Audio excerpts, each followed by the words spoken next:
नमस्कार। हम इस समय मौजूद हैं पूना ज़िले में, जहां पे कोरोना वायरस ने अपना हाहाकार मचा के रखा हुआ है। रोज़ सैकड़ों की तादाद में यहां पे नए केसेस दर्ज हो रहे हैं। जैसा कि आप देख सकते हैं, लॉकडाउन के चलते यहां पे NH 65 पे थोड़ा सा रोज़मर्रा की मुकाबले भीड़ कम है। हम अभी चलेंगे आज़म कैंपस की ओर, जहाँ पे एक काफ़ी विशेष निर्णय के बारे में चर्चा करेंगे, जहाँ पे मस्जिद को एक क्वारंटीन फैसिलिटी में कन्वर्ट किया गया है। हम जानेंगे वहाँ की president sir PA Inamdar sir से कि उन्होंने क्या अहम और ठोस कदम उठाए हैं कोरोना वायरस के खिलाफ इस जंग में। तेज़ी से बढ़ते हुए कोरोना वायरस के संकट में पूना भी आ चुका है। आज हम बात करेंगे आज़म कैंपस पूना के प्रेसिडेंट सर PA इनामदार के साथ, जिन्होंने इस ऐतिहासिक घड़ी में एक ऐतिहासिक निर्णय लिया है एक मस्जिद को क्वारंटाइन फैसिलिटी बनाने का। आइए हम उनसे कुछ सवाल पूछते हैं। तो सर, ये डिसीजन आपने कैसे लिया? देखिए, आखिर में भारत में सारे मज़हब के लोग रहते हैं। हर मज़हब की फ़िलॉसफ़ी सेम है। इंसान ने इंसान की ज़रूरत के वक्त में मदद के लिए आगे बढ़ना चाहिए, और इसको ही मैं हमेशा कहता हूँ अमल वाला मज़हब। फ़िलॉसफ़ी वाला मज़हब एक अलग मामला है। अमल वाला मज़हब जो है, सभी मज़हब के अंदर अच्छी बातों को अमल करने की हिदायत दी गई है। फिर क्रिश्चियनिटी हो, हिंदुइज़म हो, बुद्धिज़्म हो, जैनिज़्म हो, इस्लाम हो, सभी के अंदर। और भारत में इसमें 99.9% अमल किया जाता है। दो चार लोग इधर उधर की बातें करते हैं तो हमको लगता है आखा भारत इस तरीके की बातें कर रहा है। हकीकत में वो सच्चाई नहीं है। तो हम चाहते थे कि ऐसा कुछ स्टेप्स लिया जाए, क्योंकि एक्स्ट्रा ऑर्डिनरी सिचुएशन है और डर फैला हुआ है और मालूम नहीं ये कहाँ तक फैलने वाला है।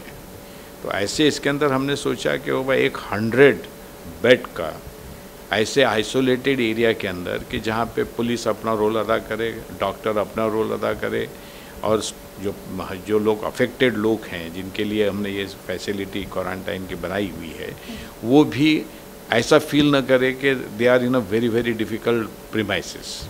तो ये सारी चीज़ों को मिलकर हमने ये फैसिलिटी को बनाया है, और ये फैसिलिटी 100 की है, लेडीज़ एंड जेंट्स दोनों के लिए। और यहाँ पे उतने लोग आए हैं, जा रहे हैं, आ रहे हैं, फिर जा रहे हैं, ये कंटिन्यूसली चल रहा है। हमने गवर्नमेंट को ये प्रपोज़ल खुद दिया, गवर्नमेंट ने हमसे मांगा नहीं था। हमने कलेक्टर को, commissioner of Poona municipal corporation को ये प्रपोज़ल दिया और उनको कहा कि इसको यूटिलाइज़ कीजिए। कब तक? जिस दिन लॉकडाउन ख़त्म नहीं होता तब तक। जिस दिन लॉकडाउन ख़त्म हो जाएगा, मेरे कैंपस में 27,000 स्टूडेंट हैं, 2,000 टीचर और नॉन टीचिंग हैं। एक बार वो आने लग गए तो सवाल ही नहीं आता, क्योंकि पूरे के पूरा मामला ऑक्यूपाइड हो जाएगा। और ऐसे ऑक्यूपाइड एरिया के अंदर इन चीज़ों को करना भी अलाउड भी नहीं है, और हम करना भी नहीं चाहते हैं। और हम चाहते हैं कि इसी तरीके की स्पिरिट के साथ में हम भारतीय ठहरे हुए हैं।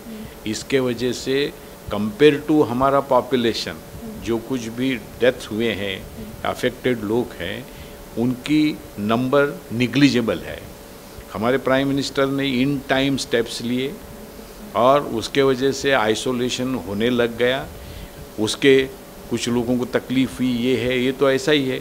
एक इतना हिस्टोरिकल डिसीजन अगर लेना है तो इसमें कुछ लोगों को फ़ायदा होगा और कुछ लोगों को थोड़ी तकलीफ़ उठानी पड़ेगी। ये तो रूटीन की बात है, क्योंकि हमारा पॉपुलेशन इतना ह्यूज है। और बुरा नहीं माने तो ये हमको कहना पड़ेगा कि अपने पास कानून के मुताबिक चलने की एक आदत ही नहीं है, और फ्रीडम है, और उसके वजह से फिर उनके लिमिटेशन है, नॉलेज के लिमिटेशंस हैं, फाइनेंस के लिमिटेशंस हैं, रिसोर्सेज के लिमिटेशन हैं, तो उसके भी इम्पैक्ट इसके ऊपर हुआ है। और मुझे लगता है कि ये सारी चीज़ों को एक जगह लाकर देखने के बाद भी हम ये बिल्कुल प्राउडली कह सकते हैं कि हमने इस सिचुएशन को ज़बरदस्त अच्छे तरीके से उसको हैंडल किया है। सर, वाकई में मानना तो पड़ेगा कि ये निर्णय आपका काफ़ी काबिल तारीफ़ है। तो आप इस क्वारंटीन फैसिलिटी के बारे में और कुछ विस्तार से बताएंगे? नहीं, यहाँ पे जो कुछ भी खाना हमारे तरफ से है, चाहे इन्हें जो भी फैसिलिटीज़ लगते हैं, ट्रांसपोर्ट है, ये है, वो सब हम दे रहे हैं, क्योंकि शुक्रिया के साथ ऊपर वाले के शुक्रिया के साथ, ईश्वर के, अल्लाह के, गॉड के शुक्रिया के साथ कि अगर ये जगह पे हम होते तो क्या करते। क्योंकि ये जो एहसास जिस दिन आ जाता है, आंख पे कांटे आ जाते हैं, तो हम उनको धीरज भी दे रहे हैं, उनके एडिशनल कुछ रिक्वायरमेंट भी हैं। सबसे ज़्यादा तो साइकोलॉजिकल रिक्वायरमेंट है, यानी किसी को एक जगह डिटेन करना 14 दिन 21 दिन, ये itself is a punishment, psychological, physical नहीं है। तो हमने कोशिश की है कि उनको उसलिए भी क्या सपोर्ट कर सकते हैं, कुछ बातचीत करना है, कुछ उनके लिए कुछ लाना है, ले जाना है, we are all doing it, but subject to all rules regulation. Police हैं यहाँ पे, डॉक्टर्स हैं, और उनके डिस्टेंसिंग ये वो सब चीज़ें की हुई हैं। लेकिन साथ साथ में उनके खाने का मामला है, कभी किसी को लगता है कि मैं ये खाऊँ, मैं वो खाऊँ, we are trying to meet their requirement and with happiness, not as a burden. इसके व्यतिरिक्त आपका राशन बांटने का भी काम चल रहा है, तो क्या आप उसके बारे में थोड़ा और जानकारी देंगे? यस, वो भी चल रहा है। हमारे ट्रस्ट के तरफ से हम लोगों ने आज तक, यानी समझो 1.5 महीने में 40 लाख रुपए का अनाज हज़ारों लोगों को महीना भर वो काम आ सके, ताकि वो बाहर जाने की ज़रूरत ही नहीं। पूरा किट हम दे रहे हैं कि एक फैमिली 5 लोगों की अगर है तो उसको 1 महीने तक वो अनाज चल सके। इस तरीके का भी हमने 40 लाख रुपए का हमने डिस्ट्रीब्यूशन किया हुआ है। और मज़हब की कोई भी रिस्ट्रिक्शन के अलावा सबको जो ज़रूरतमंद है वो मेरा भारतीय है, और वही काम करना हमारी जिम्मेदारी है, हमारी ड्यूटी है। पुलिस अथॉरिटीज़ को सामने रख कर, यानी उसका गलत इस्तेमाल नहीं हो, झूठे लोग आके उसको लेके जाए, ऐसा नहीं हो। इसके लिए पुलिसों की तरफ से भी बाकायदा उसकी लिस्ट, फिर वो खुद ठहरे हुए हैं ऑफिसर, ताकि उनको ही मिल रहा है कि नहीं मिल रहा है वो देखने के लिए। और बहुत ठीक तरीके से काम किया है, और हम इसलिए भी भगवान का, ईश्वर का, अल्लाह का शुक्रिया अदा करते हैं कि ऐसा मौका दूसरों की सेवा करके एक्चुअल रिलीजन के बताए हुए रास्ते पे चलने का मौका हमको मिला है। इसके लिए इसका शुक्रिया अदा करते हैं। तो एक और सवाल सर है आपसे कि आप क्या और मैसेज देना चाहेंगे? अपने ये ग्राउंड सिचुएशन काफ़ी नज़दीक से देखी है, तो लोगों के प्रति आपकी कोई अपील है? गवर्नमेंट ने जो कुछ भी इंस्ट्रक्शंस, ऑर्डर्स, डायरेक्शंस दिए हुए हैं उसको फॉलो करना, क्योंकि वो साइंटिफिकली वेरीफाइड डायरेक्शंस हैं, इंस्ट्रक्शंस हैं, वो हम सब लोगों की जिम्मेदारी है।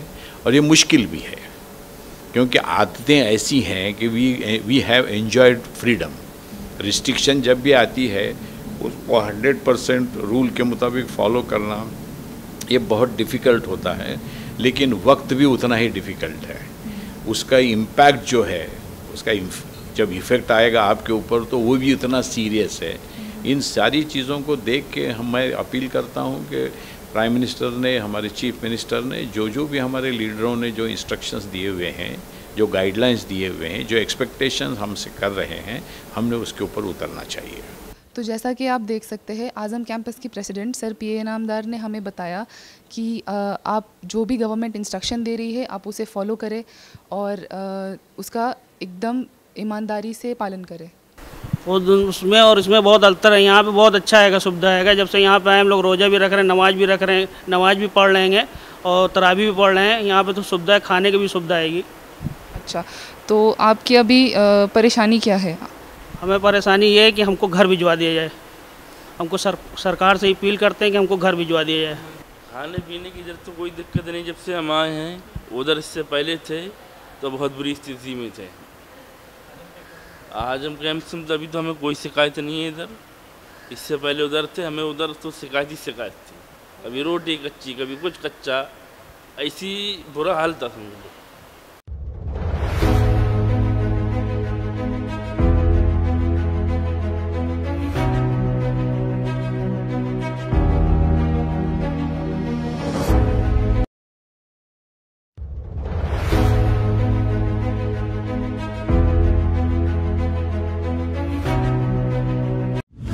हमें लाइक करें। मुंबई और महाराष्ट्र से जुड़ी हर खबर के लिए STV न्यूज को सब्सक्राइब करें, बेल आइकॉन को प्रेस करें और पाएं ताजा तरीन खबरें।